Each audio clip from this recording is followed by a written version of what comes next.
নারীদের নিয়ে কবিতা পাঠ। নারী শরদিন্দু কর্মকার, পাঠে সুবীর মিত্র। মানুষ কেন বলে মোদের, নারীর নিজস্ব নাই কিছু। আমি তো দেখি জগৎ চলে নারীর পিছু পিছু। বাপের ঘরে লক্ষ্মী আমি, স্বামীর ঘরে অন্নপূর্ণা, ছেলের ঘরে জননী আমি ছাড়া সংসার অসম্পূর্ণা।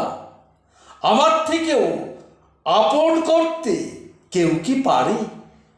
বাপের ঘরে ছেড়ে এসেও পরকে বাদী ঘরে। গোত্র থেকে গোত্রান্তর যদি আমি হই, তবু কেন জননী রূপে সকল দুঃখ সই? ভারত মাতা সেও যে নারী, নারী জগদাত্রী। নারী হলো এ জগতের সবার জগদাত্রী।